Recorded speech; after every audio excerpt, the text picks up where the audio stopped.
Hello, welcome to another floss tube. I have been busy this week um, doing lots and lots of stuff.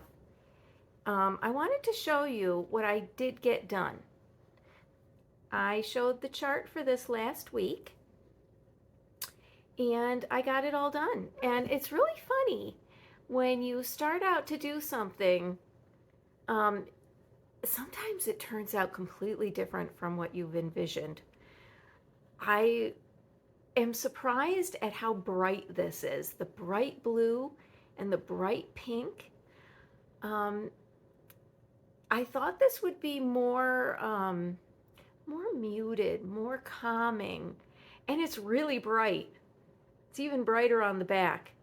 It's the way I do the backs. I don't like to slice and dice, um, but I think it's cute.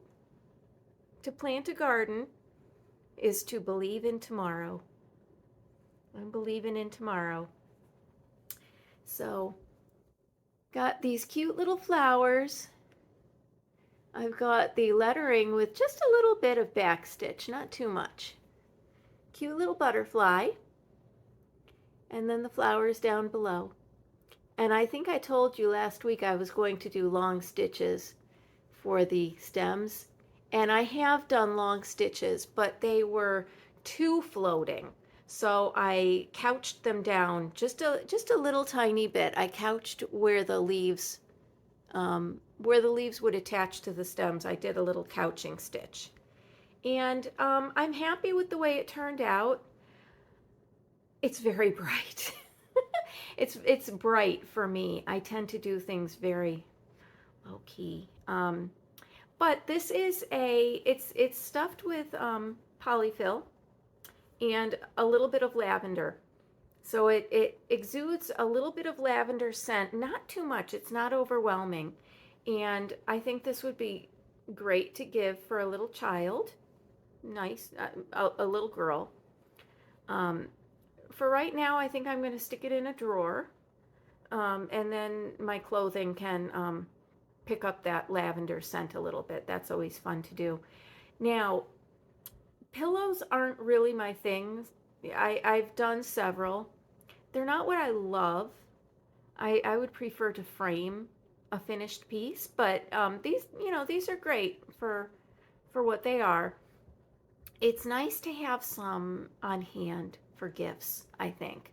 So this might end up being a gift for a child if one comes over to my house and I show it to them and they love it. Great, it's yours. That's always a nice thing to do. But I do like these flowers. And these flowers, the first time I did these flowers, because these are recycled flowers, I did a yellow in the middle with the blue, and that was very pretty. These, I'm not sure if it's showing up. These are gray. They're blue with a little touch of gray. And then these are the blue with a touch of lighter blue. So I've got the grays on the outside and the blue in the center is to kind of bring that forward. It's fun to play with the coloring. And my motto is whatever I have on hand will do. So that's kind of what I did in this case. I had these pinks and blues and greens out. So that's what I used. This stitch here is supposed to be more of a lavender, but it's a color and cotton floss, and it turned out more gray, more of a gray plum than a lavender or purple, which is also fine. So there are designers who tweak colors and they spend so much time on colors, and this color has to be perfect. And I just say, whatever you've got on hand, throw it in, and they're all going to look great. Colors go together. And sometimes it's the unexpected that is surprising. One other detail I don't know if you've noticed is just this little outline stitch. It's fun to do that. And what I've done is start at the butterfly and go all the way around, and then wherever you end up is fine. Then you don't have to be quite as precise. So that's what I've done for the week in terms of stitching.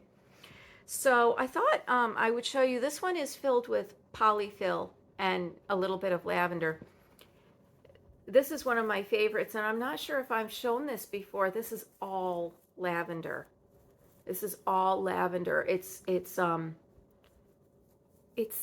little bit dense, but it's not, stiff. And this is my little bluebird of hope. I love it. I love it. It's a little bit Christmassy. It's sort of my, what comes around in January. I leave this out, and it gives me hope, you know. But oh my gosh, this one smells so good. And the reason why this one isn't filled with more lavender is because I'm running low on lavender. I'm going to have to, well, I'd love to get to gardening. I can't wait. I can't wait to garden. I've got several lavender plants, and hopefully they do well this year because I'm running low. So, so there's that. And then since I haven't done too much stitching, I don't have too much planned. I've been doing some designing, sent off some submissions,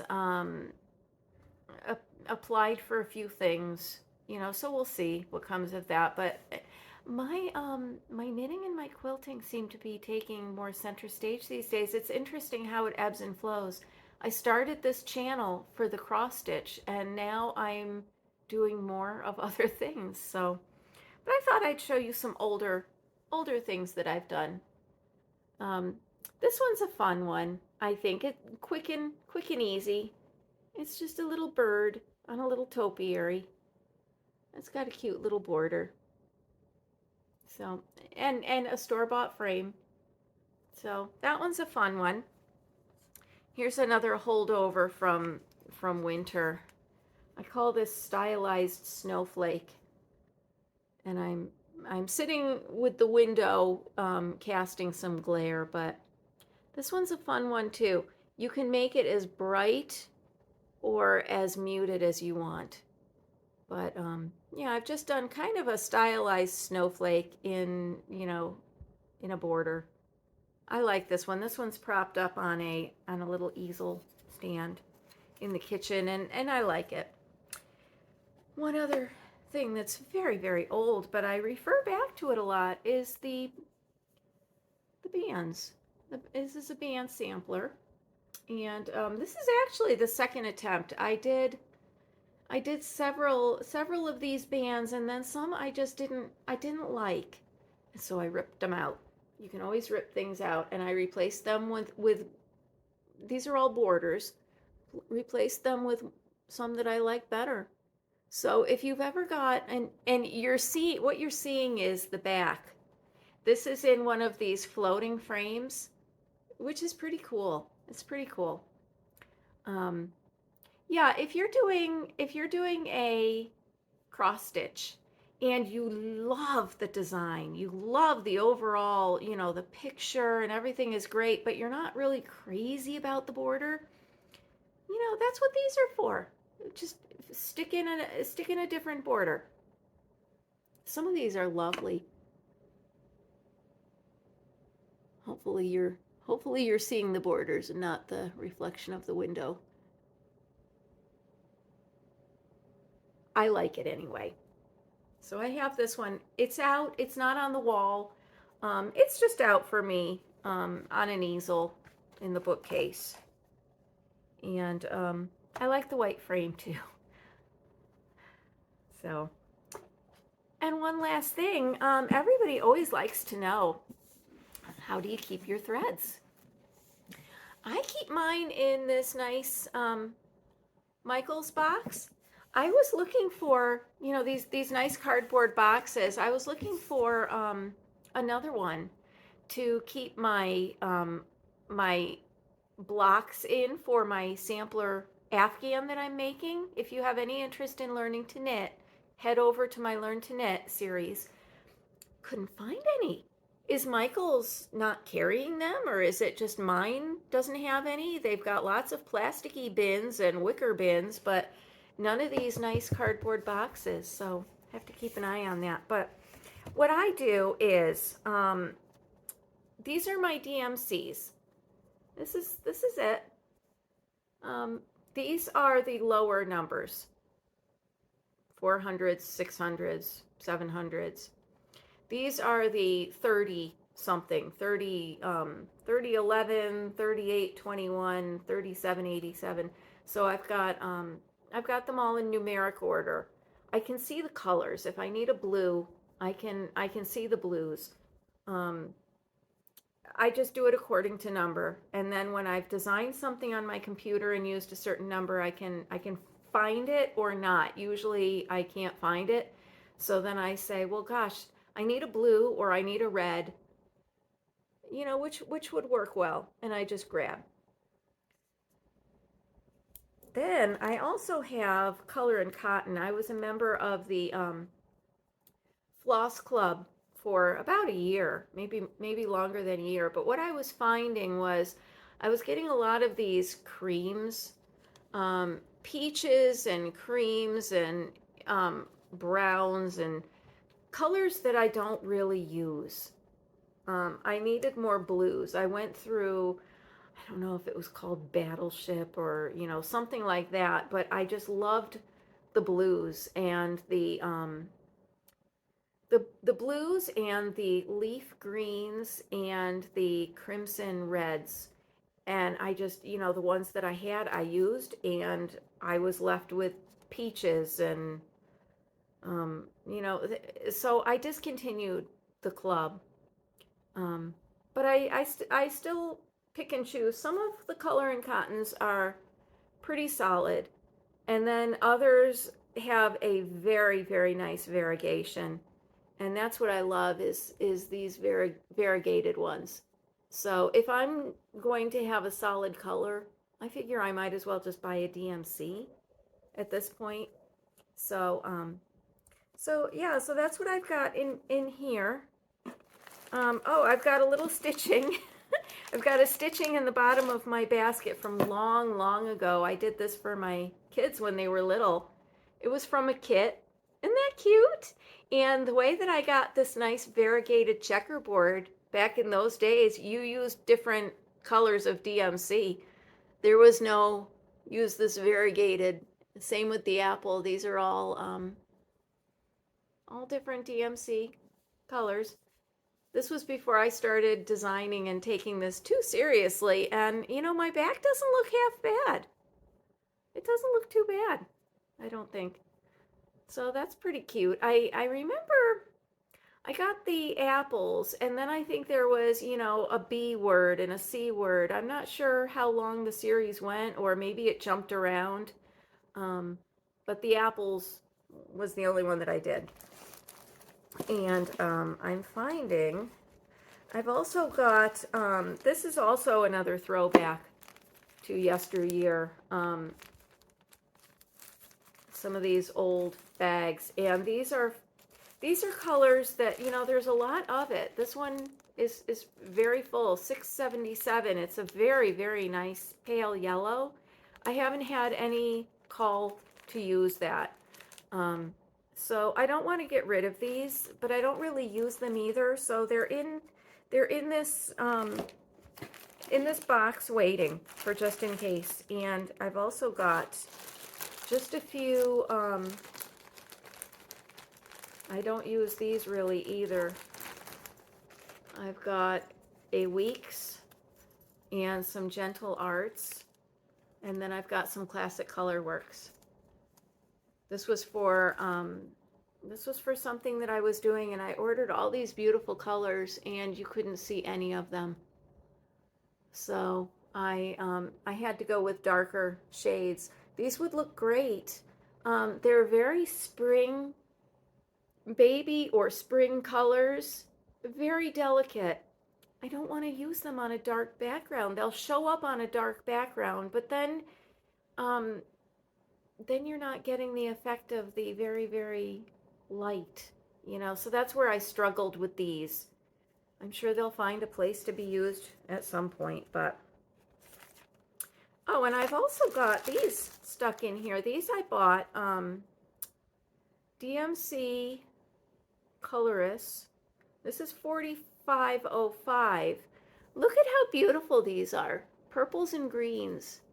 And I thought, these would be great with some kind of a lettering kind of thing. You know what else I'm thinking of doing is the warm the what did I call it? The alphabet, the blue alphabets. Can't even remember what I renamed it. Calming alphabets. The calming alphabets that I showed. Some of those letters I think would be great on just a little pincushion with just the letter, not much else. Something like this I think would look really great. So I'm going to take some of my odds and ends of fabric. I've got some in here. Um, just little, just little odds and ends, and just do a letter or a monogram, and just kind of again have those saved up. Have an S, an R, an M. Sort of your standard-ish letters. And then if anybody ever comes over, then I'll have a ready gift. Here's a pincushion for you. It's got your initial on it because I was thinking of you, you know? I remember a long time ago, I knew a knitter, and she did that with mittens. She just had a whole basket full of mittens, and whenever anybody came over, choose a pair of mittens. These are mittens that I make for people, and it's nice when you get a handmade gift that you can choose yourself. You know, here's a pair of red mittens. Well, that's great, but I never wear red. Or brown, or whatever. It's nice to have a whole basket, and then you can choose whichever. Oh, green. I love green, and choose the green, and then it's a thoughtful gift that's personalized, but the crafter didn't didn't have to go through the process of thinking what would be good for this person in case they ever stop by, and if they ever need, because I mean a lot of people would probably say no, that I wear gloves, but thanks anyway. you know but anyway, I bought this at Michael's a long time ago, maybe not that long ago, maybe a year ago, with that in mind. So I'll have to get back to that project. um, and then here are some blues that I have on the DMC cards already, but they were for projects where I bought multiples because I didn't know how many I was going to need. And these are the leftovers, which I will use because I use a lot of blue. So anyway, so that's it. That's all I've got for this week. And I don't have any, I can't tell you what I'm going to be stitching on next because I really have no plans. My stitching basket is empty, so to speak. I probably will go forward. I've already laid down my, here they are, my DMCs. Lost them already. Yes, I think I will go forward with just doing a few letters to make into little probably not pin cushions. I'll probably just stockpile them for when I've got a garden full of lavender, and then stuff them later on in the year with some lavender, and then they can go in somebody's drawer. They can go in my drawer for right now. So that's all I've got for you. I hope that it wasn't too much of a disappointment not having a million works in progress. I am a monogamous stitcher, but I am a multi-crafter. So I've got one knitting project going on, another one about to start. I've got one quilt that I'm sewing, the quilt top, another that I'm quilting. And I have to say, I was in the library the other week, and I went over to the craft section, which isn't huge in my library. I've got a smallish library that actually has an awful lot of stuff. It's a beautiful library. It's not very old. It's maybe 7-8 years old. Beautiful fireplace in there. It's really a lovely, lovely spot. But I went to the craft section and I saw a book on needlepoint. I would love to start stitching another needlepoint pillow. Not sure at this point whether it's going to have a design or whether it's going to be kind of a free form sampler-ish type of sort of a cross between a sampler and a border um, display. um, but I'd like to start another needlepoint. It's been a while since I've done a needlepoint, and generally what I use is the pearl cotton now. I used to use tapestry thread, wools, things like that. I've got some 16 count canvas, I think 16 or 18, can't remember, smallish holes, and so the pearl cotton works really, really well for that. So for now, I'm going to tuck my little pillow away. It only took me a week to do this. I'm going to put the pattern on my site. Um, and it's not going to be, I toyed with having this as a freebie, but you know, when you do freebies, it kind of devalues your work. And when you devalue your work, you devalue the work of the entire industry. And I've been, there's two schools of thinking, and I'm not trying to lure people in with freebies. But if I sell this for $1, or some of mine are 350 that are this size. I'm not sure which one I'll do. It's still not that expensive. It's practically free. Um, but you've put a price on your work. You've given it value. So this will be on my site. If you're at all interested. And keep in mind, change these to whichever colors you want. These done in a bright gold, um, or on a bluish fabric, a nice spring blue with yellow with white petals. Make them daisies. Would look great. Um, yeah, whatever you're stitching on, have fun with it. I hope that you're able to stitch in a warmer environment than I am. I've gone through the whole winter and I've been pretty much okay, but now, I think it was a brush with a 75-degree day. Um, Now the cold is going right through me.